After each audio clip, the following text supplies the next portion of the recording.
Supreme കോടതിയിൽ സർക്കാർ വസ്തുതകൾ മറച്ചുവെച്ചെന്ന് ഉമ്മൻചാണ്ടി. ശബരിമല വിഷയത്തിൽ സർക്കാർ സുപ്രീം കോടതിയിൽ വസ്തുതകൾ മറച്ചുവെച്ചെന്ന് കോൺഗ്രസ് പ്രവർത്തക സമിതി അംഗം ഉമ്മൻചാണ്ടി പറഞ്ഞു. ശബരിമലയിൽ സ്ത്രീ പ്രവേശനം സംബന്ധിച്ച് 1991 ഹൈക്കോടതി നടത്തിയത് തെറ്റായ വിധിയായിരുന്നുവെന്നും അത് സുപ്രീം കോടതി തിരുത്തിയെന്നുമുള്ള മുഖ്യമന്ത്രിയുടെ പരാമർശം അങ്ങേയറ്റം നിരുത്തരവാദപരവും തെറ്റിദ്ധാരണാജനകവുമാണെന്ന് അദ്ദേഹം പറഞ്ഞു. 1950 തിരുവിതാംകൂർ കൊച്ചി ഹിന്ദു സ്ഥാപന നിയമം 31-ാം വകുപ്പ് അനുസരിച്ച് ശബരിമലയിൽ ദർശനവും പൂജകളും ഉത്സവകാല ചടങ്ങുകളും നടത്തേണ്ടത് ആചാരാനുഷ്ഠാനങ്ങളുടെ അടിസ്ഥാനത്തിലാണെന്നിരിക്കെ 91 മഹീന്ദ്രൻ കേസിലെ വിധി വരുന്നത്. ഇക്കാര്യങ്ങൾ ഇടത് സർക്കാരിന്റെ സത്യവാങ്മൂലത്തിൽ മറച്ചുവെച്ചുവെന്ന് ഉമ്മൻചാണ്ടി പറഞ്ഞു.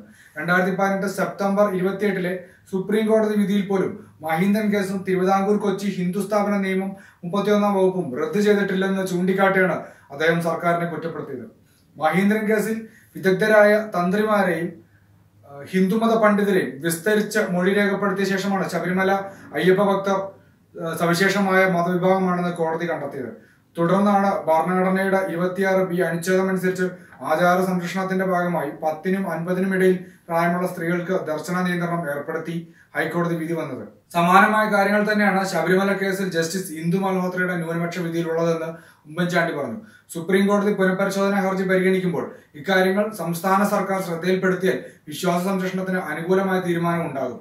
അതിന് തയ്യാറാവാതെ ഹൈക്കോടതിയെയും മറ്റും ജനമധ്യത്തിൽ താറടിക്കുന്ന മുഖ്യമന്ത്രിയുടെ സമീപനം ശരിയല്ലെന്നും അദ്ദേഹം ചൂണ്ടിക്കാട്ടി.